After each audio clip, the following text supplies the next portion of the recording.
Hey there. Now that our interviews are done, let's see how they did. First question is going to be, what are the three branches of government? Okay, so that would be the legislative branch, the judicial branch, and the executive branch. Perfect.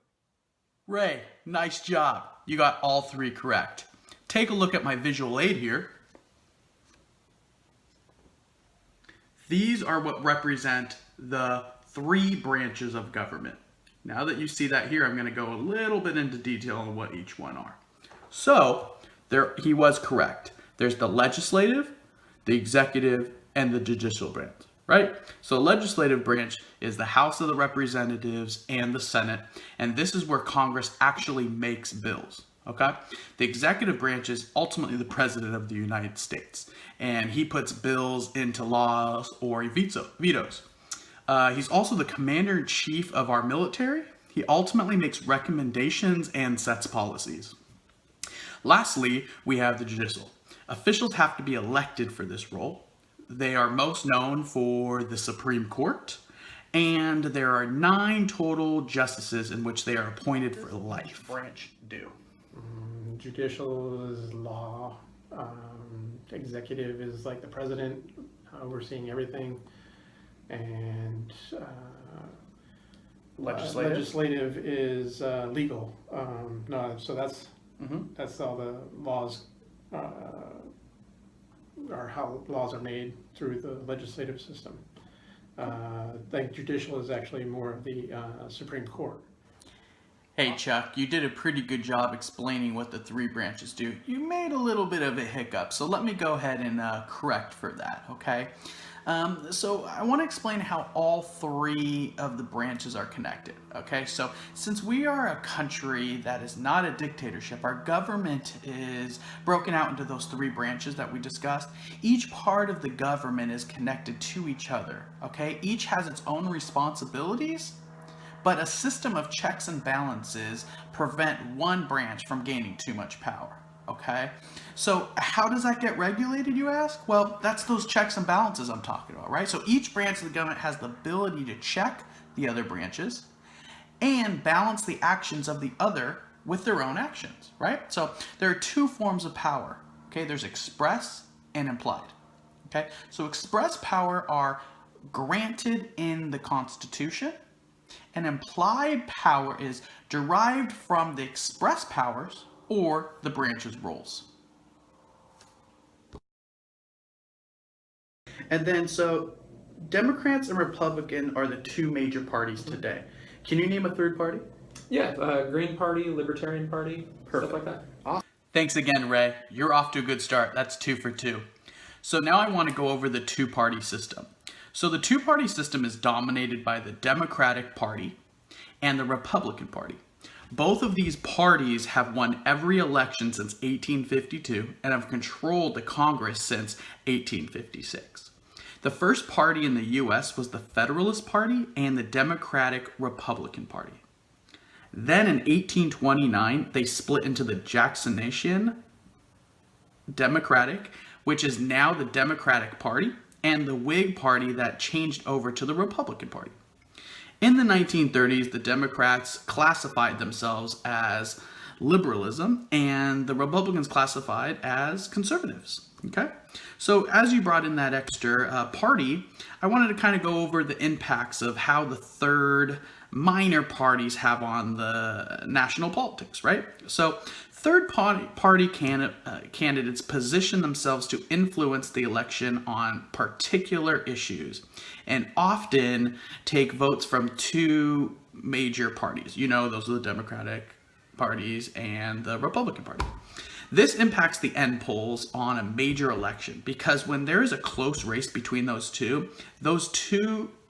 two major parties need those votes to tip over into the right direction so that they gain that win.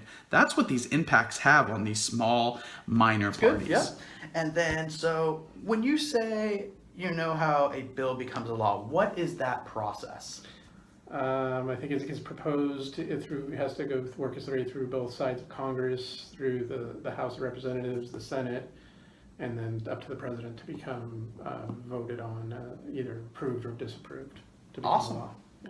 Chuck, nice job on answering that question. It was a little bit simple, a little bit brief. So what I want to do is explain the answer a little bit deeper. Okay, so there's a 10-step process on how a bill becomes a law. Okay, so it starts with a bill is born.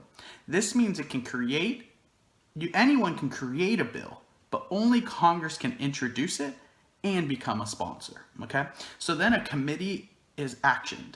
The bill is then introduced and referred to a committee.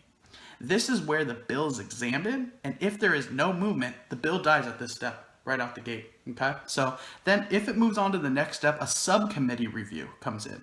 The bill will be referred to as a subcommittee to be studied. Okay, it gets sent down to that subcommittee. This is where the hearings provide the opportunity to have views from the executive branch, the experts, and other public officials to study that bill.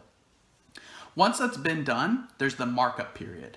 Now that the hearings are completed, the subcommittee now marks up the bills. This is where they can make changes and amendments to the actual bill before it goes back to the full committee. Okay, so committee action to report the bill. This is the 5th step. This is where the full committee votes on the recommendations to the House and the Senate. This is a big step.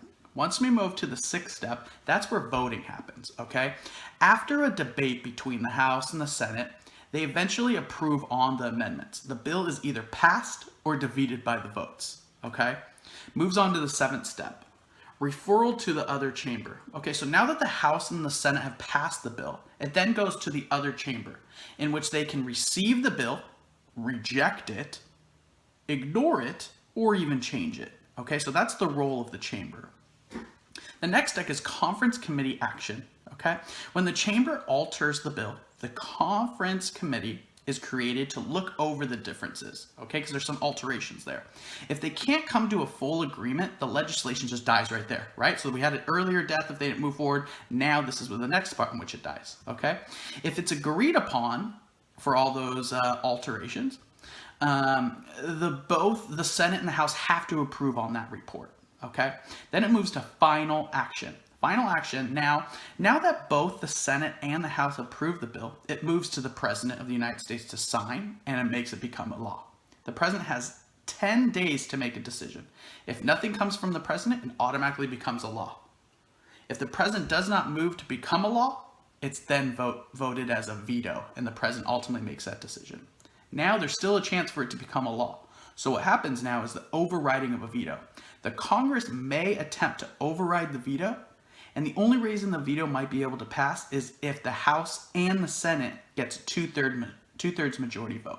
That's the only way it'll move past the veto into a actual law. I also want to go over 4 other additional information. Okay, so I want to explain what sponsor rules are. Sponsor is when Congress introduces the bill to move forward through the steps to become a law. Okay, then there's committees. The bill is examined from this group, and if there is no movement, the actual bill dies at step 2, okay? And that's in the full bill process, stops at 2 out of 10, okay? Then they debate, okay? This is where the committees go back and forth to iron out what the bill is going to be finalized as before it gets presented over to the Senate and the House. Then it goes to voting, okay? This is where Congress votes for the bill to move forward into a law. Once the vote is in, it moves over to the President to make that bill a law, to sign in. If they want to overturn a veto, if the President vetoes it, Congress has to get 2/3 majority vote to overtake that veto to make it become a law. Thanks Chuck and Ray for participating in this street interview. Please stand by as you'll see them consent to being part of this video. Thanks again. Okay, so we are here with Ray Yund, and today is September 17th, and I'm going to go ahead and start the script just to make sure you agree with this. So my name is Kyle Martorell, and I'm a student here at Bachelor of Arts of College of America at Southern New Hampshire University, and I'm conducting this interview as part of an academic work. With your consent, I will record an interview with you and the information on a street interview video. I'm working Contribute to Society project. The interview will be used to create street interview videos and submit to College for America so that my project can be evaluated. This recording will be used solely for this purpose. The interview information will be temporarily stored on College of America online evaluation system to which only the evaluator and College of America staff will have to access. Do you have any questions? Okay. Do you give your consent to be interviewed and recorded? Yes. Okay. If you can please read this statement here. Okay. I, Ray Yund, give my informed consent to participate in this interview to be recorded and used as part of the student's academic work. Perfect. And thank you for your time, Ray. No problem. All right, Chuck, thank you for your time today. So today is September 17th, and my name is Kyle Martorello. I'm a student in the Bachelor of Arts program with College of America at Southern New Hampshire University, and I'm conducting this interview as a part of an academic work. With your consent, I will record this interview and use this information in a street interview video. I'm working on a Contribute to Society project. The interview will be used to create street interview videos and submit to College of America so the project will be evaluated. This recording will be used solely for this purpose. The interview information will be temporarily stored in the College of America online evaluation system to which only the evaluator and College of America staff will be accessed. Do you have any questions? No. Do I have your consent to be interviewed and recorded? Sure. Perfect. So just read this statement here. I, Chuck Vizino, give my informed consent to participate in this interview to be recorded and used as part of the student's academic work. Perfect. Thanks, Chuck. So